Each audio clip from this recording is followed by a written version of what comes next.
We are live. Welcome, welcome. It is Wednesday. It's 5 o'clock Pacific. It's time to sit back, relax, crack open a nice bottle of Canadian wines, and welcome, Canadian wine lovers.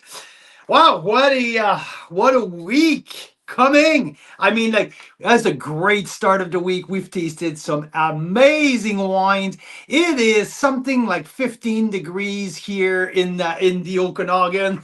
The vineyard are just about to we're just about to hit uh to hit the flowering part. Like, I mean, this is absolutely crazy what's happening right now.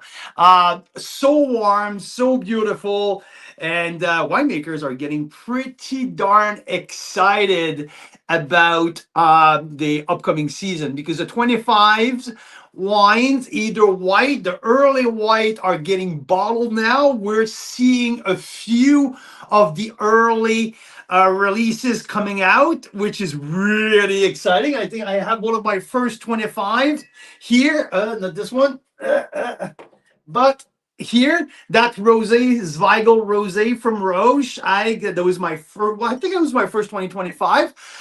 So really exciting. The winemakers are thrilling. Apparently, the 25 in barrels are going to be epic. I spoke with Shea Code today, saying that might be the best vintage that he's been part of since he started. I know he's a kind of a newcomer, but since 2018, apparently 25 are incredible. A wonderful bounce back vintage. So there's a lot of excitement around here, and there's a lot of excitement here at the office as well because tomorrow we are going to release our new Tasting Thursday offer. So, Roche Wine, which is a wonderful winery on the Naramata Bench, wineries that we've been following for a while now. And finally, we came to an agreement to feature their wines, and not only we'll feature their wine throughout the whole month because at the end of the month, uh, let me look at the date here. I think would be on the 29th of April.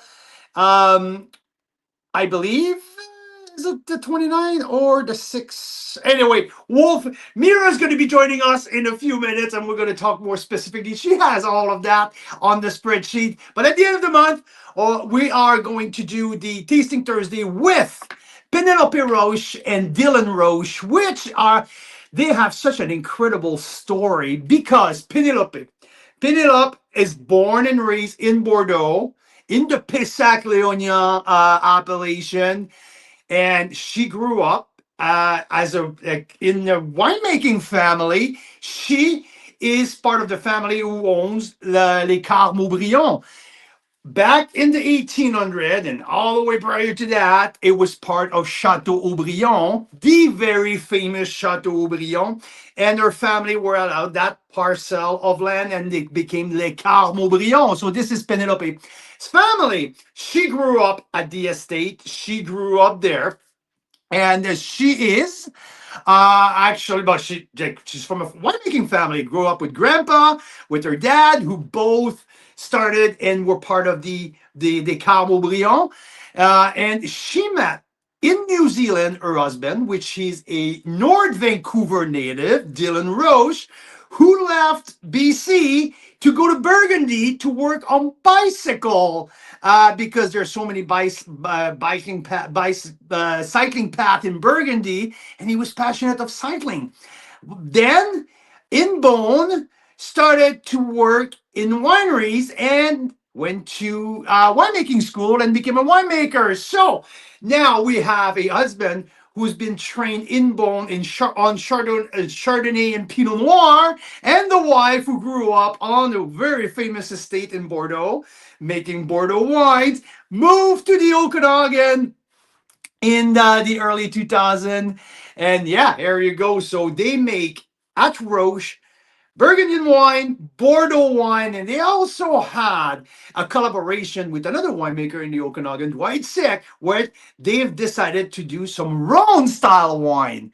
So this is the fun part. So for Tasting Thursday, we're gonna do a Burgundy three pack, a Bordeaux three pack, and a Rhône three pack. So we're gonna start featuring that all month long. This is a really freaking exciting month here at Carl's Wine Club. I have 9 wine to taste and score tonight.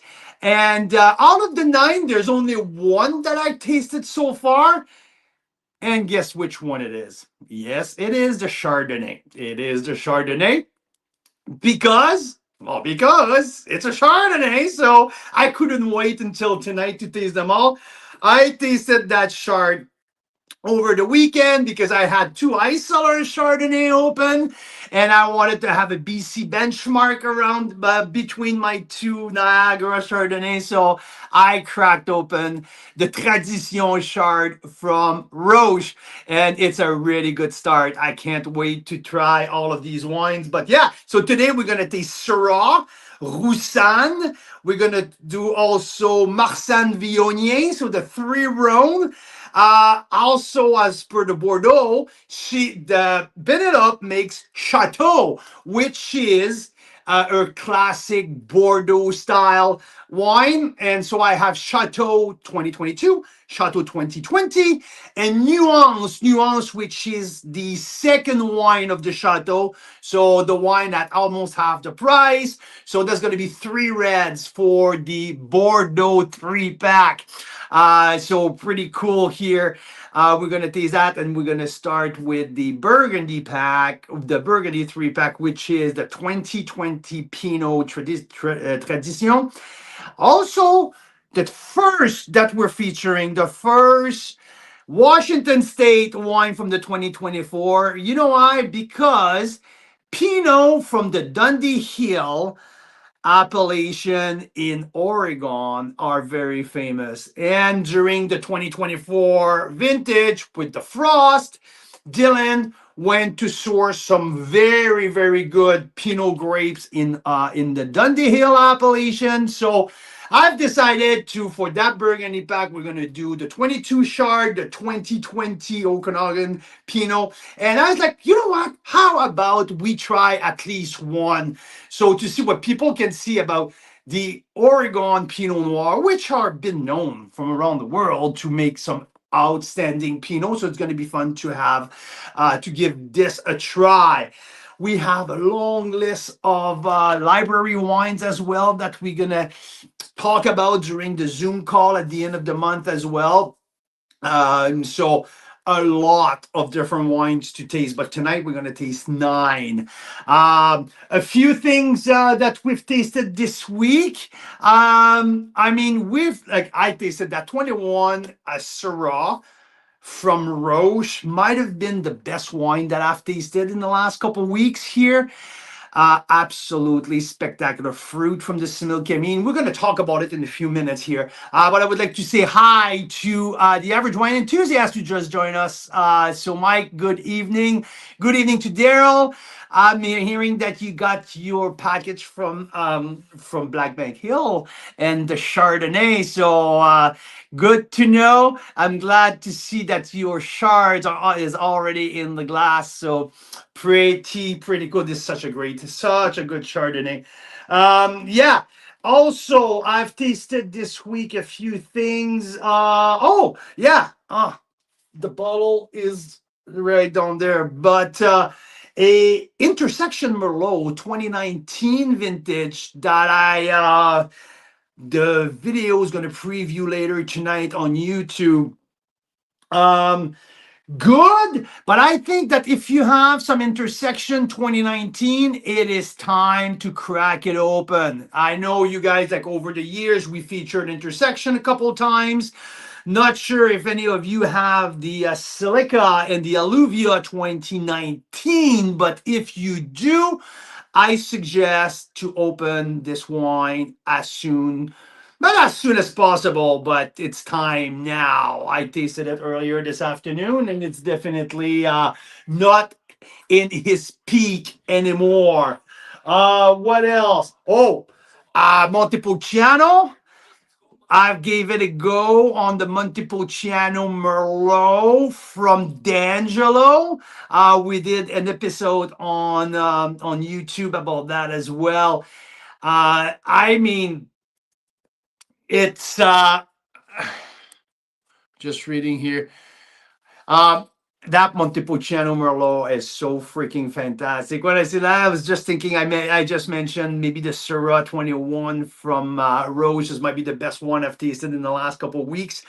It's right up there with the Montepulciano Merlot. Such a fantastic wine. Holy smokes.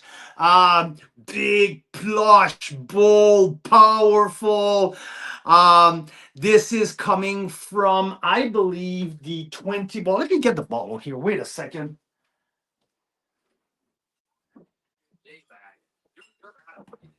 There you go. Here, I'm getting my extra bottles.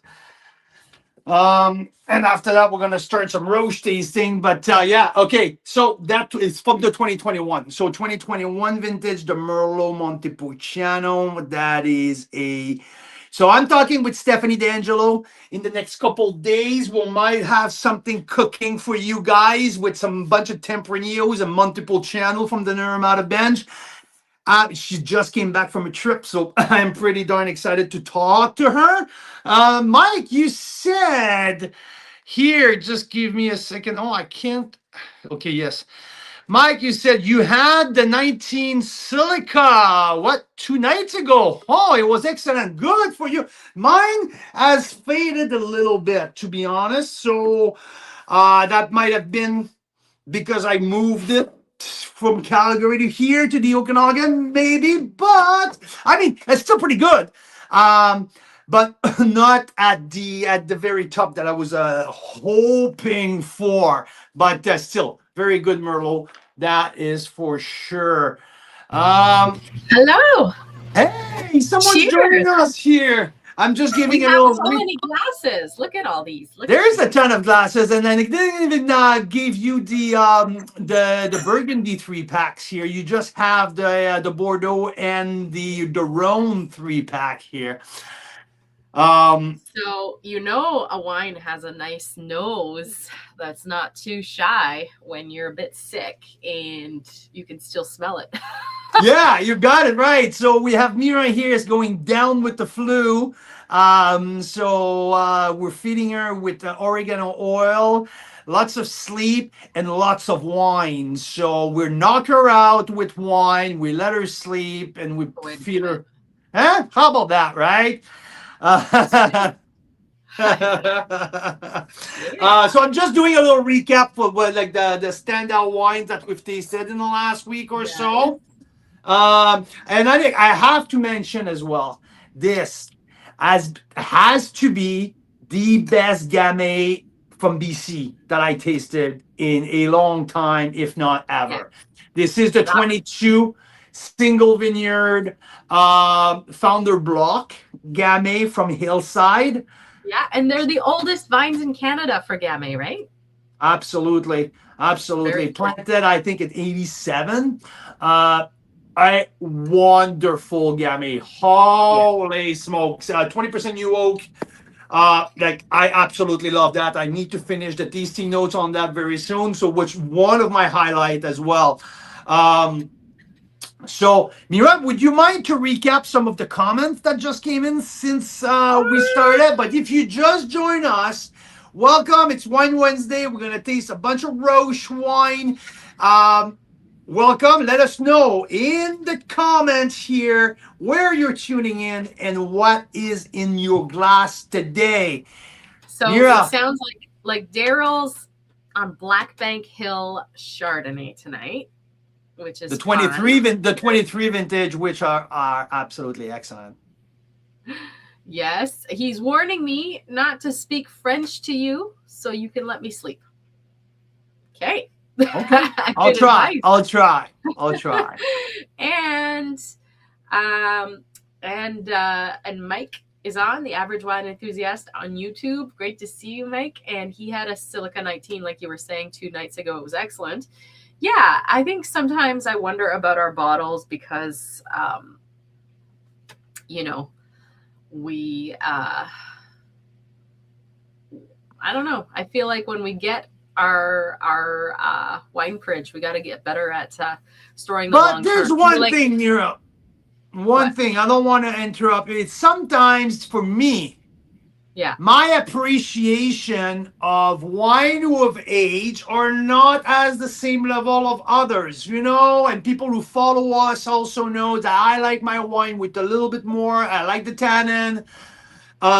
So So maybe is that because of the this right? one, the S, the one No, that S says is the S one? Syrah. No, Oh, no, this is the Syrah from Roche. You don't have I the don't have the silica Merlot. here, but I Okay. definitely can have another splash here because I have the I bottle had it right here. earlier. Yeah, yeah, yeah. Yeah, I mean, this is the thing we know. Carl's bias a little bit. He likes them young and feisty. I like them a little more with the tertiary, older flavors. That's for sure. No, but I mean, to be like honestly, I popped and pour. Now it's been open for a couple of hours. There's more fruit coming out, definitely. So, Daryl, if you have your 19 in the cellar and you're planning to open it this weekend, give it maybe an hour of breeding. Don't decant it too roughly. Just give him a little bit of time to breathe. And like I said, to me, there's not really any tannin left.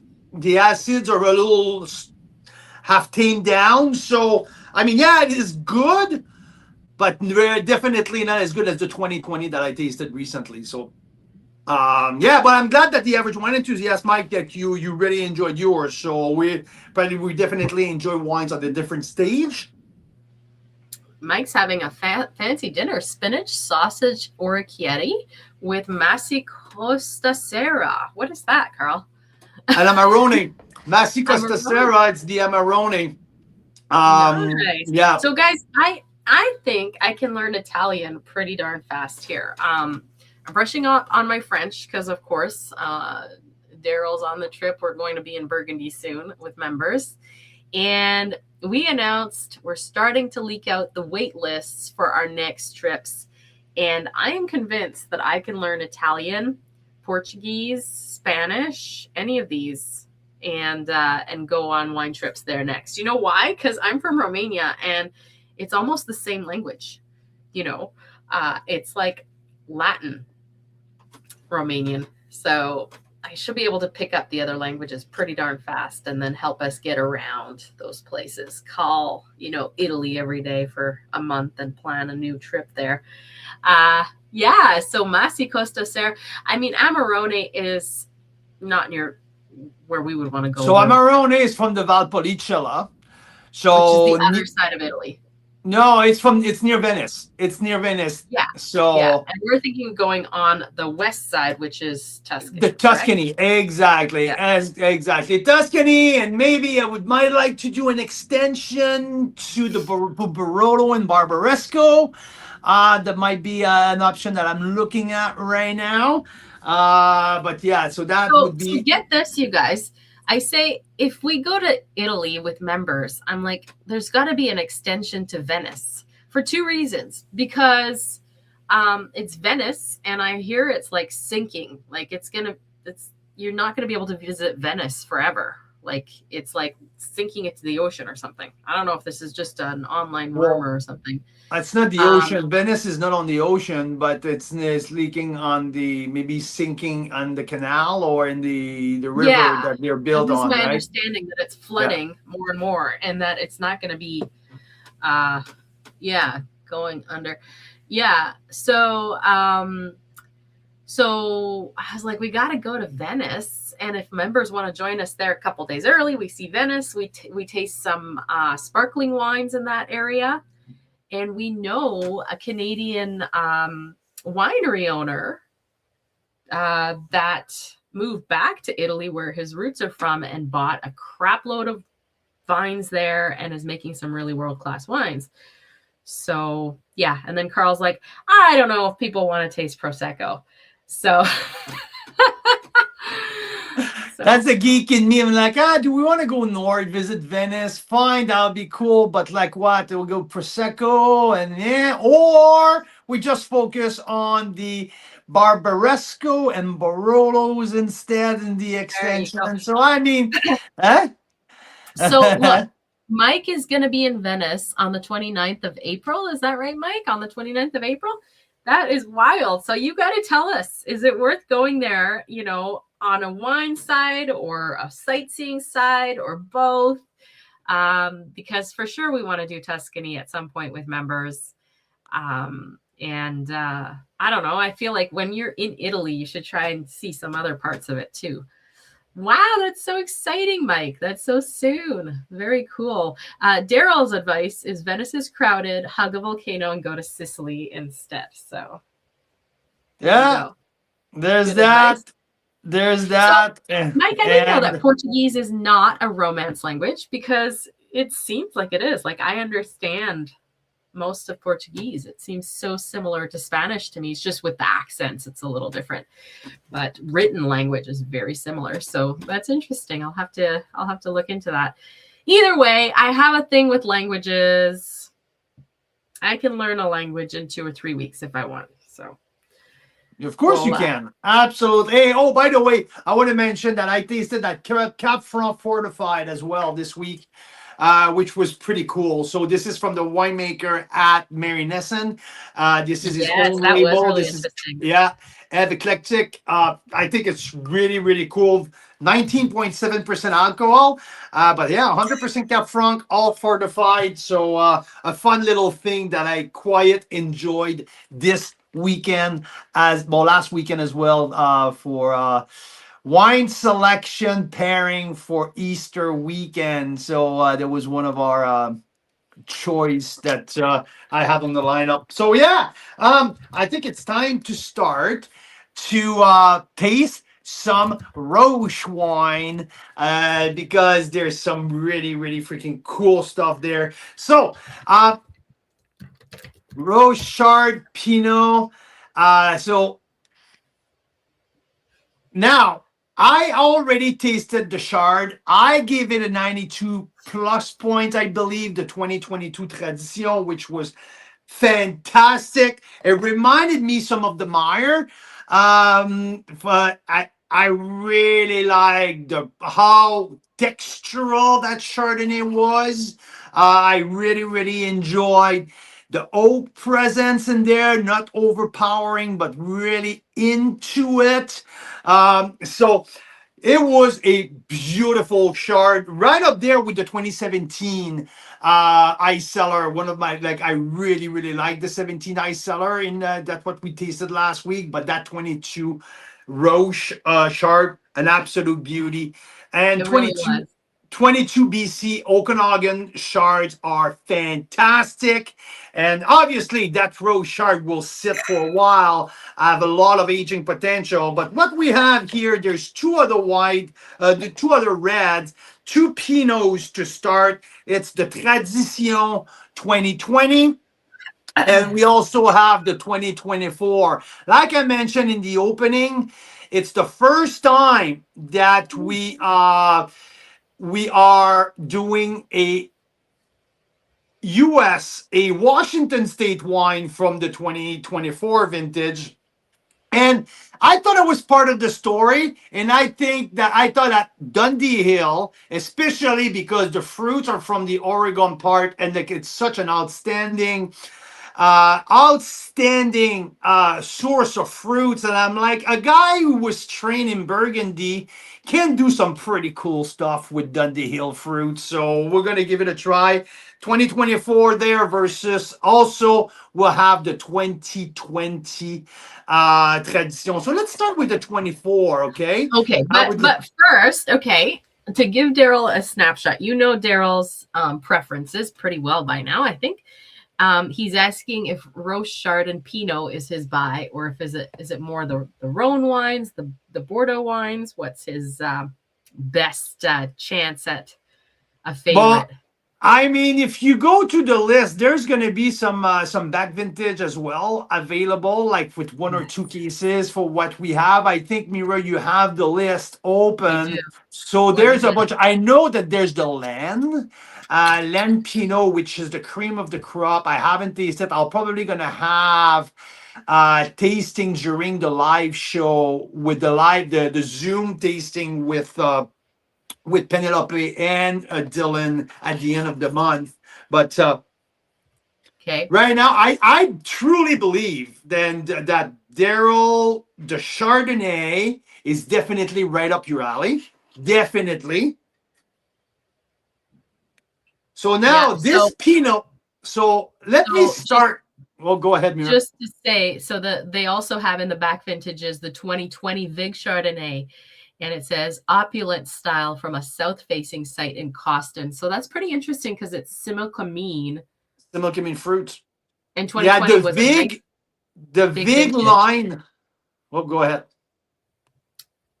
Yeah, 2020 was a nice, like, warmer vintage, right? Yeah, the Vig line is they're sourcing fruits from different, not necessarily estate fruit. I believe that the Tradition line, the white label, are all estate fruit, I believe.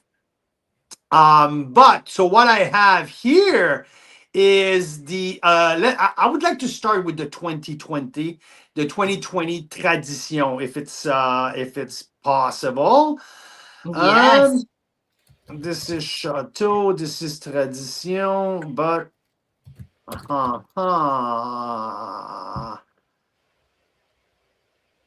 let me get here.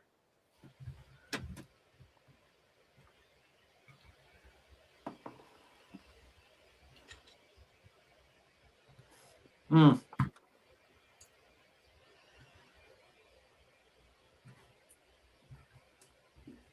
So that 2020 Pinot, I like to use that term from Ilya Senchuk. It's very Pinot-y. Tons of The Pinot yeah, is yeah, yeah. There Pinot-y? is a Wow. yeah, Thanks, there's a Mike. Sorry lot. about that. I mean, There is a lot of forest floor. There's a definitely a great texture. Mira, if you can maybe look at if you can find any information on the 2020 Pinot Tradition, I would love to know about the oak, if there's any, because I know there's probably at least 25, at least 30% oak in there. There's rich texture to it, beautiful, like I said, forest floor, floral component, but on the fruit side, it's on the dark cherry, crushed raspberry. This is a serious Pinot. In terms of price point, Mira, we're looking at what? We're looking at probably $50. so yeah, if 49.90, I'm assuming that's including tax. And it just says single vineyard Pinot Noir from clone 828, 12 months in French oak. Let's see if on their website there is more. Okay, so according to this summary, 15 to 20% new French for 12 months. Hand harvested, 3 weeks on skins. So yeah. Yeah, this is definitely full body, but full body not in terms of fruits. Like it's not a fruit bomb. There's definitely a mix of old world in there, like lots. Like I said, forest floor, wet leaves in the fall, all of that aspect, like mushroomy. Truly Burgundian style, but some good weight on the mid palate. Um, so I would say to me that 2020, this is a stunning Pinot.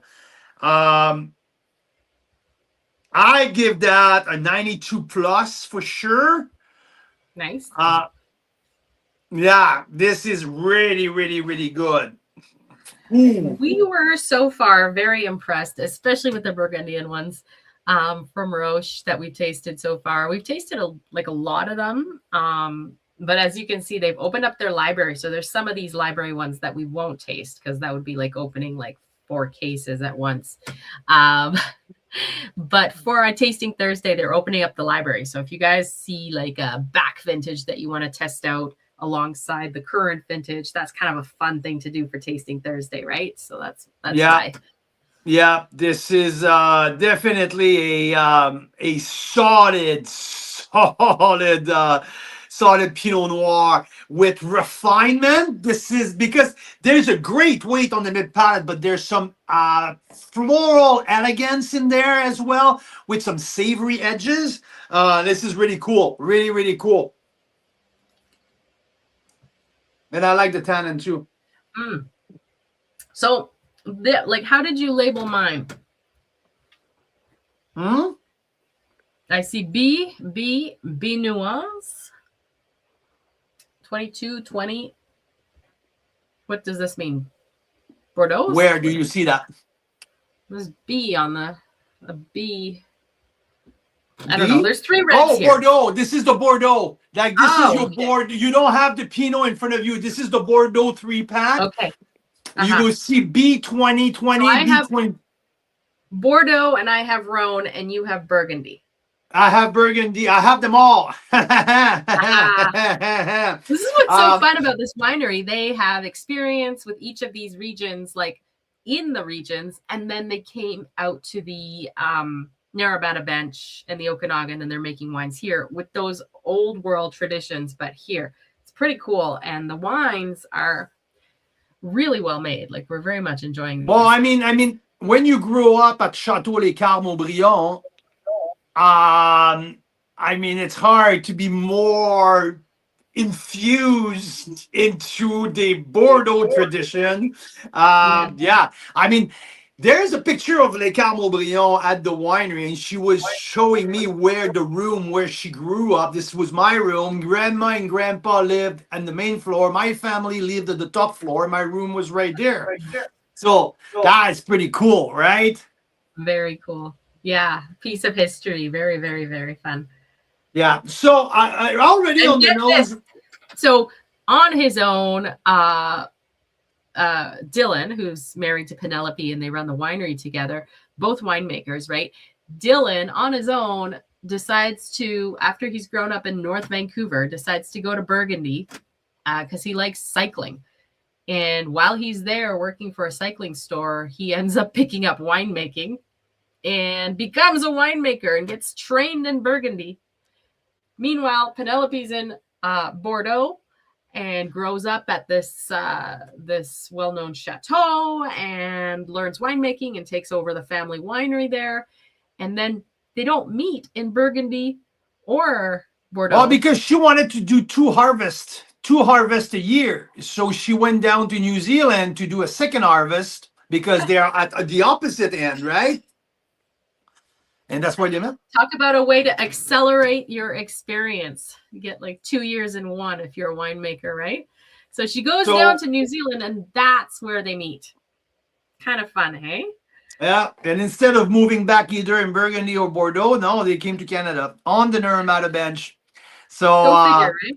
I know, right? I know. And they're making some outstanding wine. So now I have here the 2024 Dundee Hill, so from the Willamette Valley, and that's what I thought, right? This is more fruity, and this is different, but there's a really great complexity on that wine. This is serious Pinot.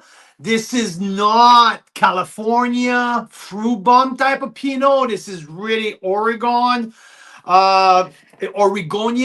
style. This is really Willamette Valley. I like the red cherry start, but I like the savoriness as well.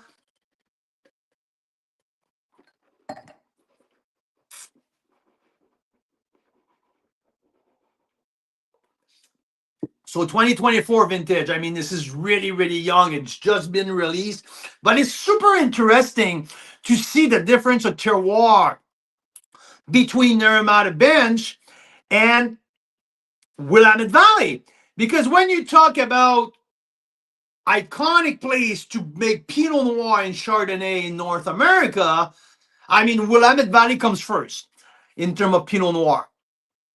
Okay, so I mean, yeah, this is solid. This is beautiful. Super elegant Pinot. At this stage, I will let that sit for a few years because the tannin are a little bit upfront. But beautiful fruit presence, great length, wonderful length. So yeah, this is definitely to me a 92-point wine. Uh, we know when a guy who learned winemaking in Burgundy works with grapefruit from Willamette Valley. I mean, how can you make a bad wine, right?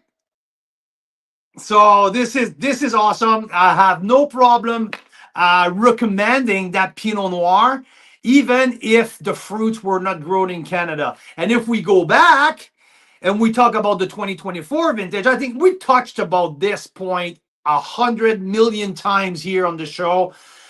We all know what happened.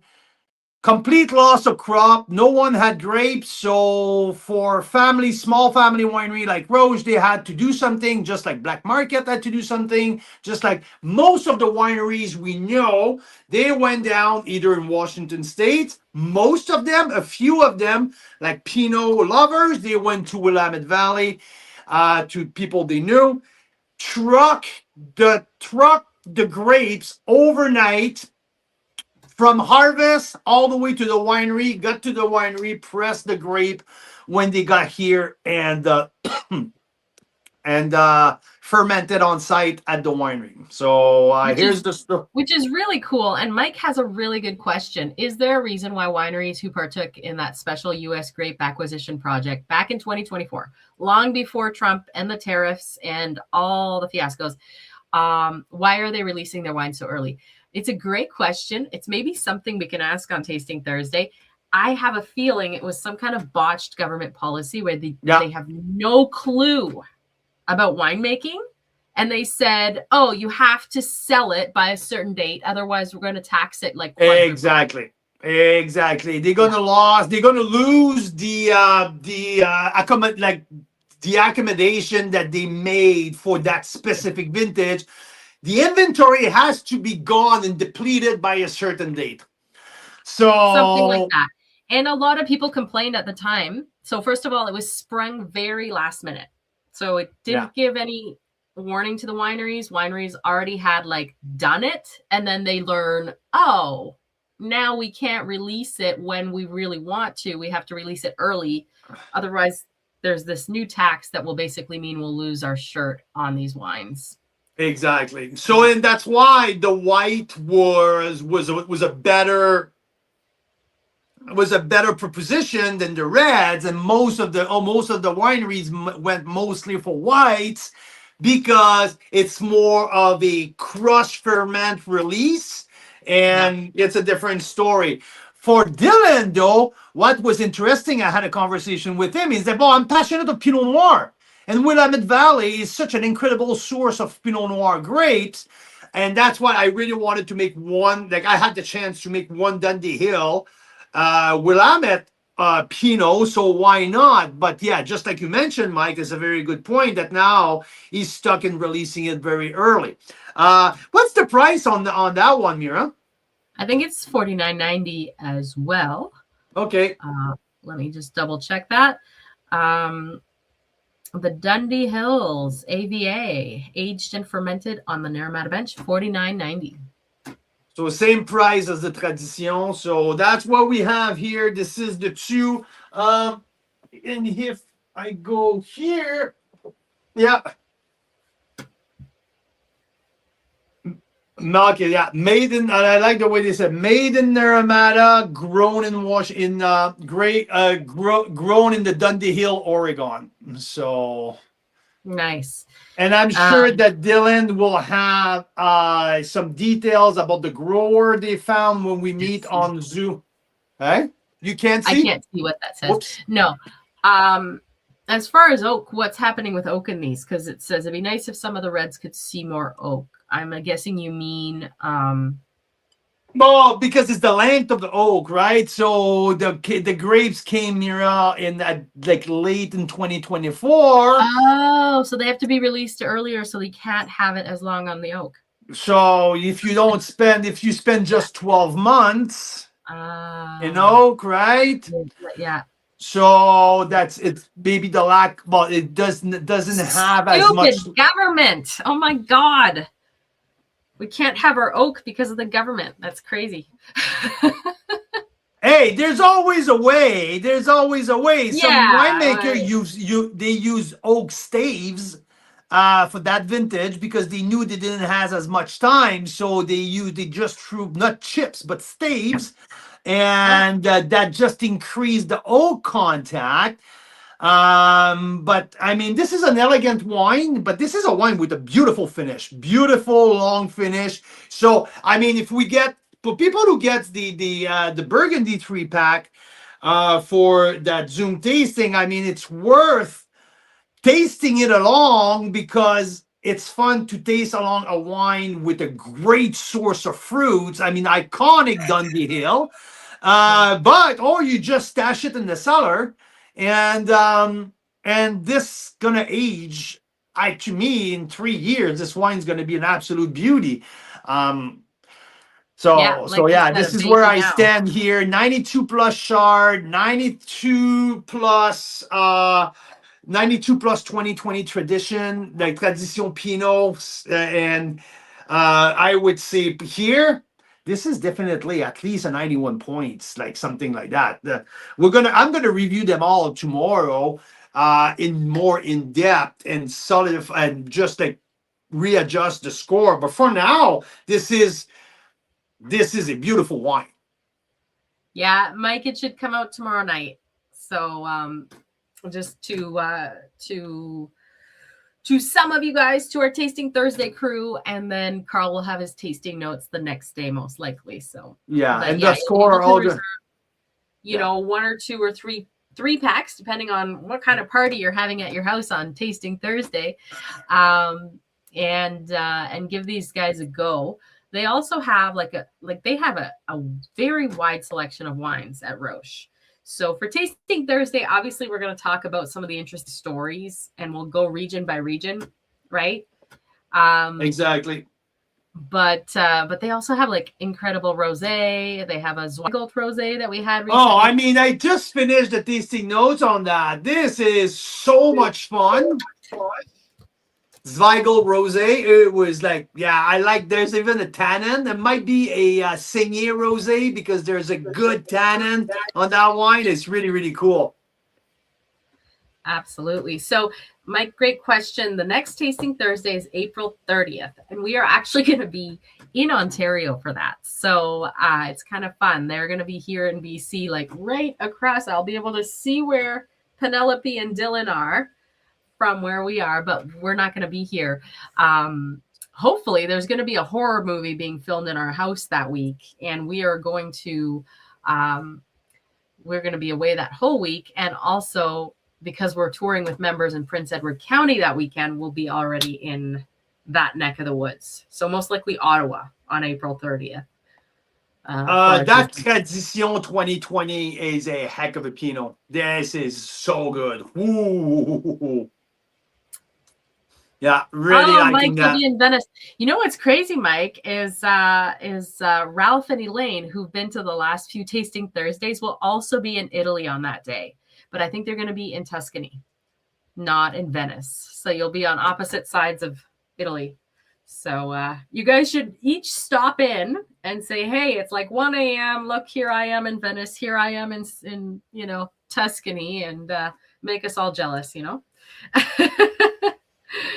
I'll have to report back how it is out there. Ooh, what you tasting there, Carl? That's a Tradition, the Pinot Noir. I'm just going back to it more and more. This is that Pinot is going to age for a long time. Definitely. I mean, it's a 2020, 6 years old, and still feel really young. This Pinot will age a long time. Holy smokes, this is so good. Yeah. So Fun. So now that's the Burgundy pack. And so that's the speaking of this, you might have seen the link on our story the other day. We're starting the sort of wait list / vote for the next regions we want to go to. We have so many cool people we can be partnering for these international trips, and we're just so excited for it. So it's time to start planning Burgundy 2.0 now yep. that 1.0 is nearly wrapped up in terms of details. And we're also looking at where else, because if we're going to be in Europe in June, we might as well drive to a couple other places and scope it out, right? So is it Italy? Is it Spain and Portugal?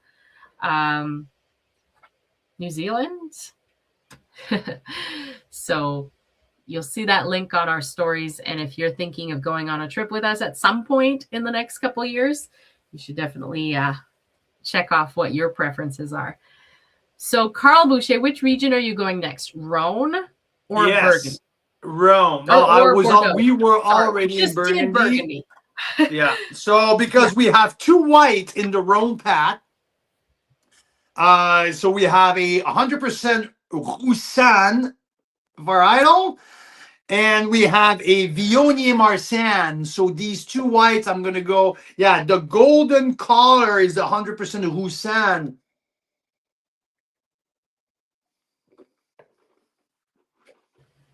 Wow, that's lively on the palate. That Roussanne. That is fun on the palate. Wow, I really love that. I've had a couple Roussannes, and they kind of piss me off a little bit sometimes because they are a little bit kind of, I don't know, they're a little like more serious than I expect, I guess. But this is so lively. I really love It's it. lively. It's flinty. There's tropical fruit, but there's also a line of citrus. There's a lot going on. There's even some white spice on the back end. This is very. I think Mira, you mentioned it amazingly. It's very lively. It's awesome. There's a great energy in that wine, and that a mix of tropical, like even including pineapple, but not pineapple sweet, like pineapple grilled pineapple type of thing. Yes, This is a that's what I'm really getting to. this is a really fun wine.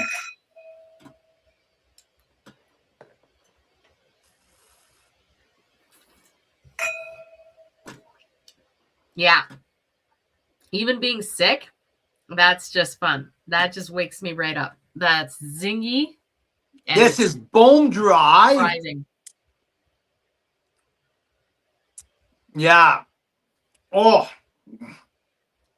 Lovely. yeah, almost like nutty a little bit as well. Like, when you get an oaky Chardonnay, like that little nuttiness, I get that as well, but in a different way. Maybe like toasted almond.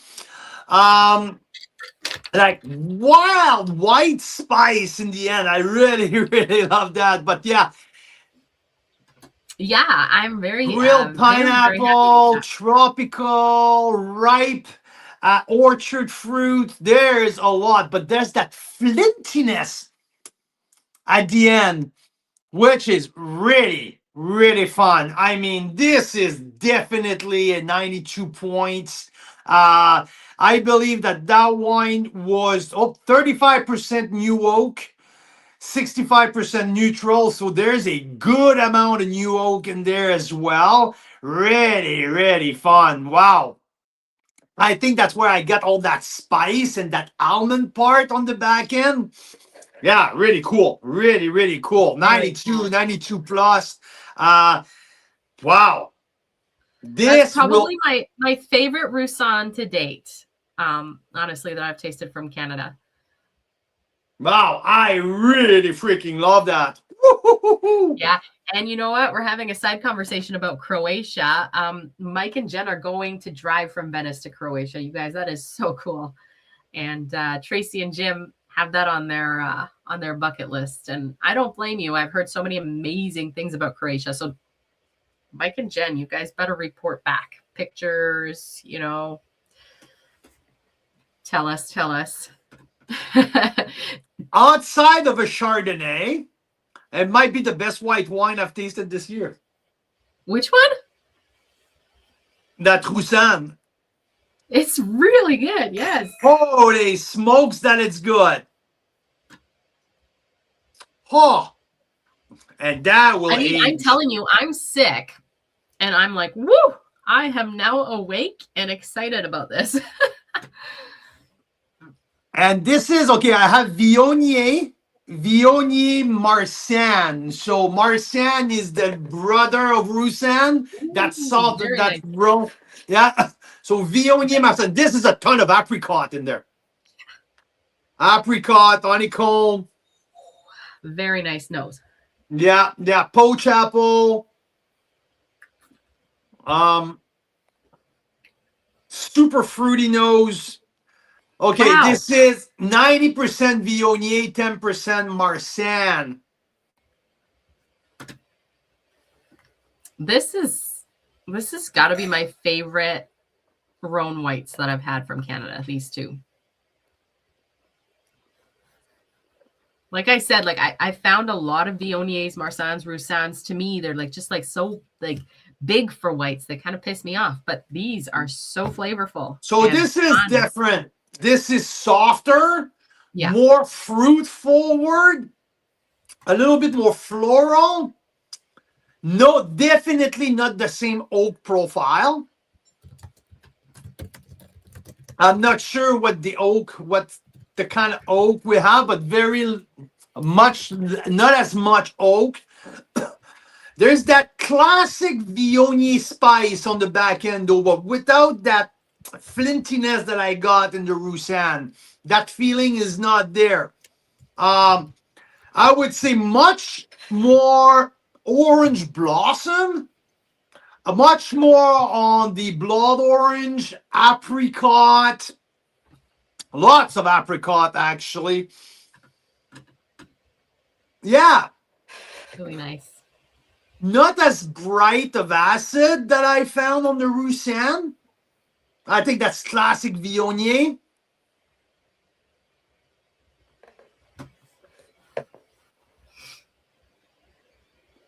So Tracy has an Australian Roussanne in the cellar. But the finish is really awesome. Really, really, really awesome. This is apricot and peach all along. Soft and just awesome. There's enough weight to do a lot of things here with wine and fruit pairing. Yeah. I like that. I mean, if you ask me which one of the two that I prefer, I go with the Roussanne. The Roussanne is serious. Yeah. The Roussanne is geeky as fuck. There's just so much. Like I'm like a kid at tasting that. I think like if I promise that I'm letting you go to bed tonight, when I come back from the kids, I think I'm going through the whole bottle, tasting that until 2 o'clock in the morning. There's a really nice, like the finish goes for a very long time on that Roussanne. Yeah. And the Vio, the Vio Marsanne. It's not chalky, but there's like you were saying, like no, it's flinty. It's flinty. It's almost that's flinty. I know, and I know where you're going with the chalky almost as well. Yeah, both can connect, right? Yeah. Wow. Fuck, that's nice. Good. I think the Roussanne, I go 93. This is so freaking good. Wow, I love that. And I rarely taste 100% Roussanne, and I'm like, fuck, this is awesome. This is really, really cool. And like the Vio Marsanne is no slouch. Anyway. Yeah. So Jim has a good question. First of all, it's $39.90 including tax, which I think for 100% varietal single vineyard Roussanne, I think that's a really good price. It's a pretty rare wine, and it's rare to have it single vineyard and rare to have it that good. So Jim's asking, do you think that the Roussanne and then the Viognier Marsanne are age-worthy? Oh yeah, absolutely, 100%, 100%. I would love to see where exactly the vineyard is from. I think it's Naramata Bench. Hmm. I think it's Bench. So yeah, it says rare single varietal, single vineyard Roussanne fermented in French oak. And Not sure for the Bio Marsanne, it's because I don't have the technical sheet. So yeah. Oh, excuse me. I went Bless to you, bless you. And you know what? With the Roussanne, I'm seeing 13.5% alcohol on the bottle. It doesn't feel that way at all. At all. Wow, this is so lively for a 13 and a half. So I think now it gives me some weird idea. Oh, Because to get my wife drunk, it's the perfect thing here. So but there don't you tell go. her, okay? So I don't really get drunk. No, you don't. That's true. But That's true. No, this is awesome. I think I'm going with 93 for the Roussanne, and I'm going 90 plus 91 for the Vio Marsanne. I'm dying to know now with the Roussanne from Roche. Let's see here. The single varietal. It's the 22, right? Yeah. All right. So aged in oak for 9 months. Does not tell me. Ooh, it's unfiltered, which is interesting. Texture, yeah, texture wise. Yeah. Doesn't tell me if there's like new oak necessarily. What would you say? The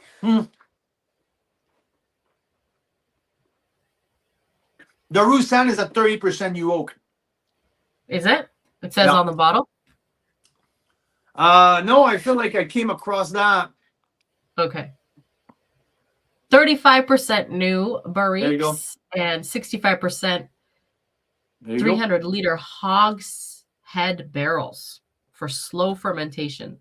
Yeah, those are bigger, but the barrique are the 250, and the 300 are bigger barrels, so less contact. There's all these fancy notes. You can tell that both of them are winemakers because it's very nerdy. When you look at their notes, they're like, the wine completed malolactic conversion during the winter months and then aged for 9 months on gross lees with no batonnage. In the late spring, the wine received a small addition of SO2 before being racked from the barrel, blended lightly cold, stabilized, and bottled, unfined and unfiltered in July 2023. Like these are definitely wine nerds when you hear things like that, isn't that right? Yeah, absolutely, absolutely. And there's only 150 cases made of that, so tiny, small production. We get the first bid because that was released. I think I'm like frozen. I'm frozen. Oh, that's terrible. Because when I look up something, I gotta stop that. Okay.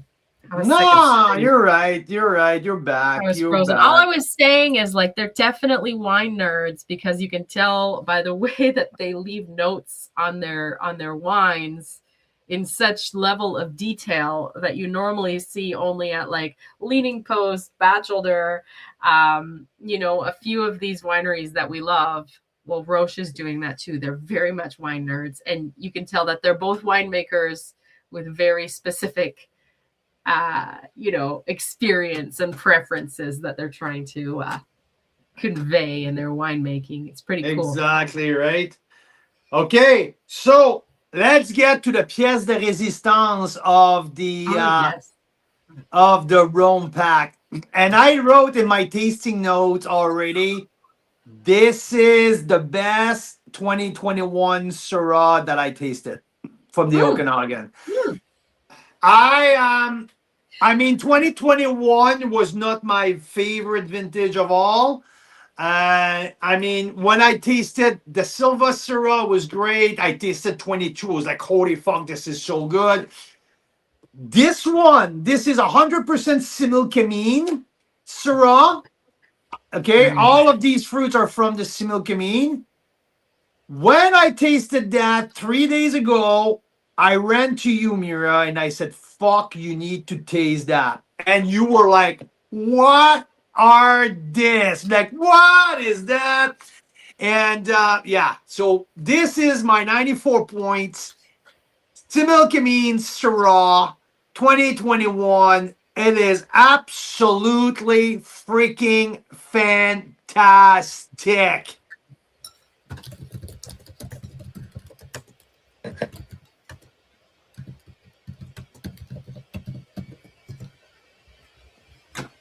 Love it. Yeah, I think 2021 people get scared off because they're like, oh, there were lots of fires and a heat dome in 2021. But I think This is the from the heat dome Simil. for some varietals, when it was managed well, is great because you got the bricks, you got the richness. And if there was no smoke right around there, then you're golden. You are golden, and where it's from the bypass road vineyard in Kiramio is clean, clean, clean. There is no smoke at whatsoever there. So that's the Similkameen. It is the Similkameen. And I mean, I knew before I read the tasting note, there was only 70 cases made of that, by the way. Not 70 cases available. There was only 70 cases made. That's tiny. Okay? Baby tiny, production. Tiny, tiny. When I tasted, it's 33% new oak. Yeah. When I tasted that, I knew it was Similkameen. I knew it was Similkameen because it's rugged. Because it's that grainy tannin, that dustiness, ruggedness, the smokiness, smoked meat. It was like, holy shit, this is. We need to take a picture of that wine, that taste, and say Similkameen here. Like it is just so Similkameen on the profile. I really like that. Holy smokes, that's good. I love it too. Yeah, again, it passes the being sick test. I still get, it's not shy. Like I get a lot of flavors. I get a lot on the nose still, even if I'm congested. I mean, this is just getting started. This is just getting started. There's even a little mintiness, like I don't know if it's pine needle or mint, but there's something in there as well on the nose, especially. I get mint on the middle. Yeah, so yeah, that might be your cough medicine, but different conversation here now. I'm just joking. I actually think when your taste buds are disrupted, it's kind of interesting because they pick up totally different things. That stony minerality on the back end is just like, fuck, I love that. I love that. Nice. White pepper, like this is Syrah to the T, but that ruggedness of the Similkameen. You know, when you taste sometimes like the, let's say the Golden Miles, right? The round and plush Syrah. This is completely different. This is completely different and very, very, very good. Okay. Very nice. That's the Similkameen pack. A 93 and a 94 points, okay? Very good. And then we have these beauties. I think these are the ones I'm most excited about, honestly. Yeah, and look at those bottles, right? I mean, this is a really freaking cool. So they have a really fun story involving a lawsuit with those bottles that I think will come out on Tasting Thursday on the we're definitely public version. But there's a reason why those bottles look the way they do right now. Yep. So how about I'm getting to the Bordeaux blends now. Let me get some 2020 in my glass. I will do here. That's the Nuance 22 and the 22 Chateau. So these are the Bordeaux styles. I was just telling Carl, I was like, you know, we have so many different sizes and types of bottles in Canada because we can be as creative as we want. But then I'm looking at those Bordeaux style bottles; they're all like the same. And yeah, I think if you go to any other part of the wine world, they're like standardized bottles. Go You get around the Okanagan and you get like 20 different kinds of bottles, right? you got that right. You got that right. So once in a while it causes problems with shipping because the bottles are all different sizes, trying to fit into the same little compartments in the shipping box. All right, so tell us about these Bordeaux's, because I have a feeling we have to get to Bordeaux after we get to Burgundy at some point, because I think so. I think so. I love Merlot and blends, and I mean, So we'll start with the nuance, okay? We'll start with that. nuance. Yes, tell me. So we'll start with that. 47% Merlot, 34% Cap Sauv, and 19% Cap Franc. Okay? Yeah. And their labels are pretty cool with these ones that you see the art on. They contacted a whole bunch of artists during COVID, I believe. And they all painted art inspired by the wines while drinking the wines. I thought it was such a cool idea. So Merlot is from Naramata. So that's the bench Merlot that we really, really, really like.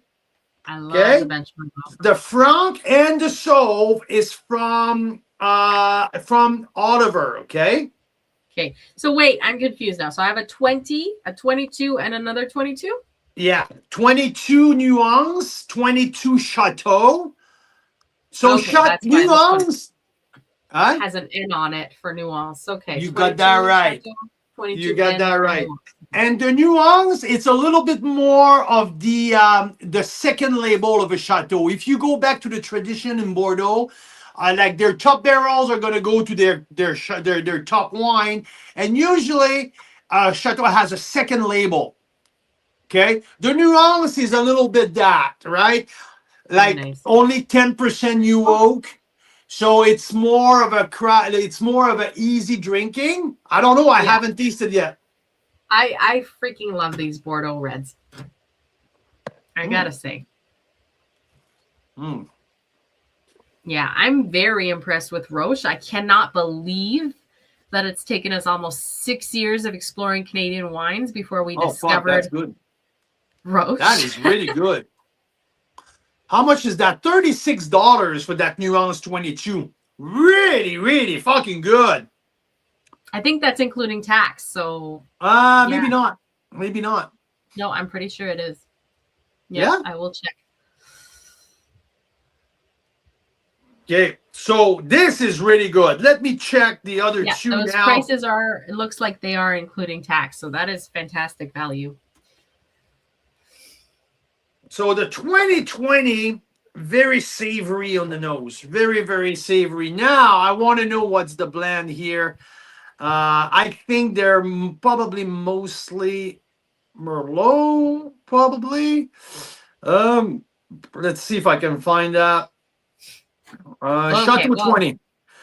54% Merlot, 23% Cap Franc, 23% Cap Sauv. This wine is exclusive to Wine Club members or Carl's Wine Club members. That's us. I love it. Yeah, savory on the nose. I like that. I really like that. Super like that. There's also that mint coming out of the nose here. So mint, is that more of a Merlot thing, Carl? Mm-hmm. No.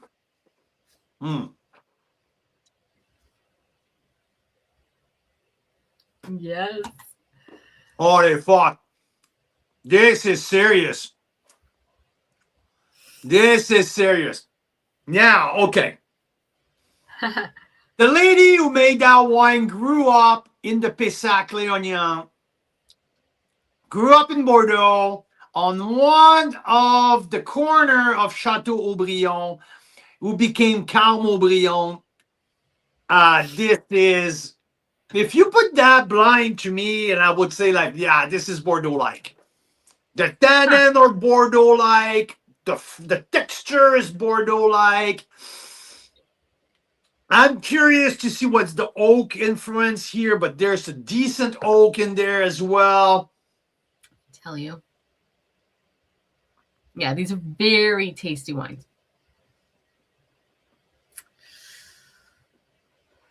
Mm-hmm. Tobacco, cigar box, cedar. Yeah, the tannins are like, okay, this is not a wine that you probably drink just now. This is a wine that has to sit for a bit. Not sure if I want to taste the 2022. So That young. 2020 Chateau is really good. Holy smokes. Holy smokes. Wow, I want to see something. So the chateaus are sort of the more premium version. They're like $59.90 including tax, and it's the nuance that's the $36 including tax. Right? Yeah, exactly. Now I'm tasting them, and at this stage, the nuance is really doing well. Oh yeah, the nuance is super approachable. Like yeah, absolutely. I'm guessing the reason why the chateaus are higher price point is they were built to age.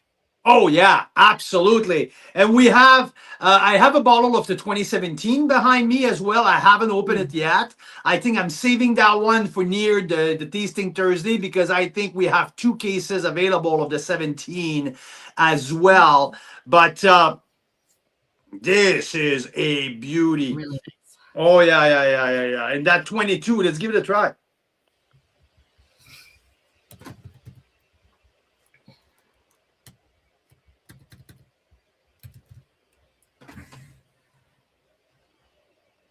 Yeah, so the chateaus, we have 17, 18, 19 available in small quantities at the library. Oh, spicy burst of spice. Mmm. Mmm. You know, I like this tasting Thursday idea because we get access to these super rare wines. The wineries are like, oh, we only have 12 of this one and we have 24 of this one. But if even one person who's joining us on that night, you know, has one of those open, it's really interesting experiment to see how it's aged, right? It's pretty cool. Yeah, I mean, that 22,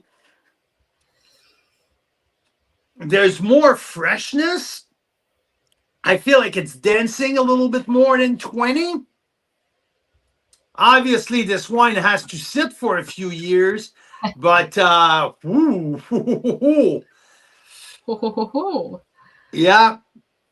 Christmas in April. Yeah.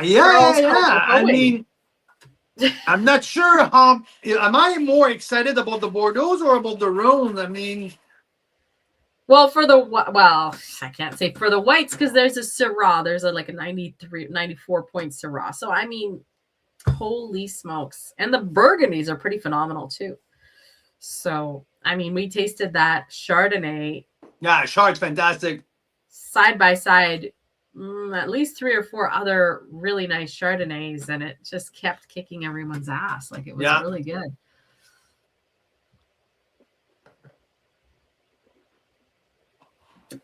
Well, this is going to be fun, guys. So we'll keep exploring these wines.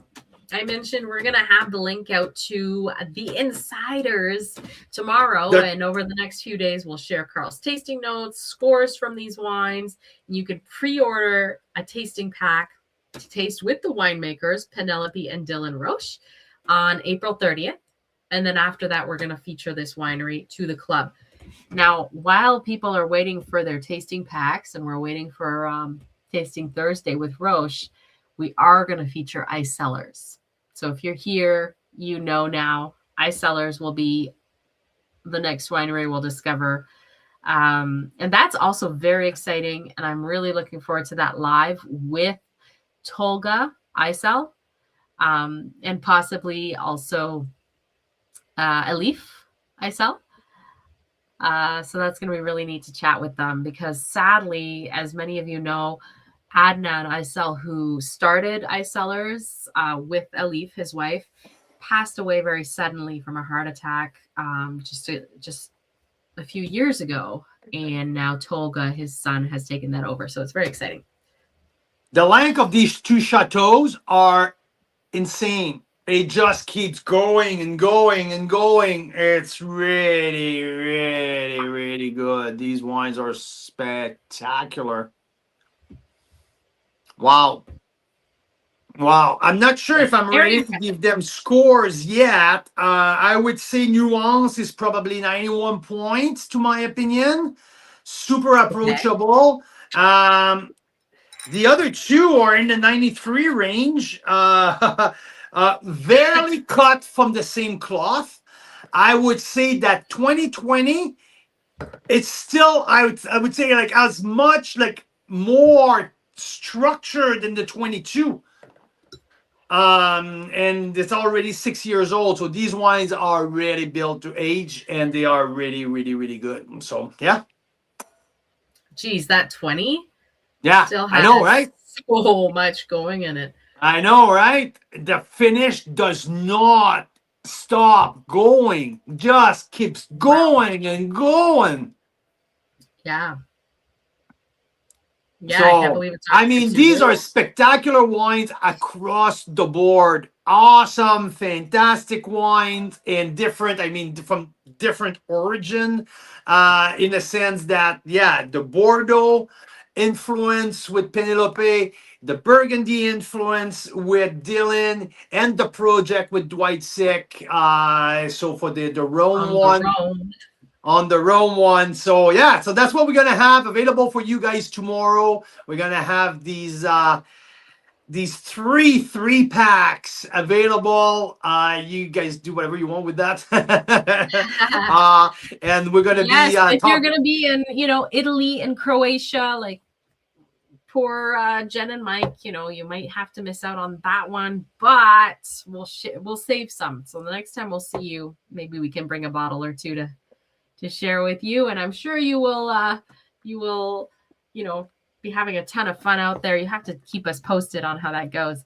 But if you can join us on April 30th for Tasting Thursday, it's going to be epic. It's going to be a lot of fun. If you want to join us in Prince Edward County, there's still a couple spots left. That's May 1st to 3rd, Prince Edward County, right in the middle between Ottawa and Toronto. Beautiful little wine region that's making absolutely world-class Pinot Noir and Chardonnay and other varietals. So we can't wait to explore that region with you guys.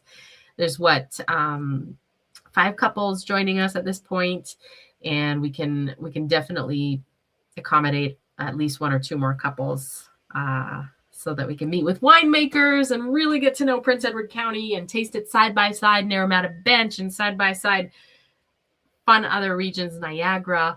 So it's going to be a blast. Absolutely. Yeah, I mean, a lot of fun, a lot of great wines here, and thank you for joining. Yeah, it was great to see y'all. Sorry, it was a kind of a Mira sick day, but what's better than having some nice Bordeaux and Rhônes and Burgundy style wines from the Naramata Bench, from the Similkameen. Amazing. That's it. Oh man, that's Syrah. Ooh, and that Roussanne. That Roussanne has to be my surprise of the night. My absolute coup de Roussanne. The Roussanne. Yeah, Roussanne. The Roussanne, yeah. I mean, I think they're both very good, but I love the Roussanne. Did I say specialty? So thanks for stopping by. Yeah, exactly. Anyway, yeah. Cheers, everybody. It's nice Canadian Wine Lovers. Thank you so much. Carl's Wine Club members, you guys have a great evening, and feel free to reach out if you have any questions. Have a good night.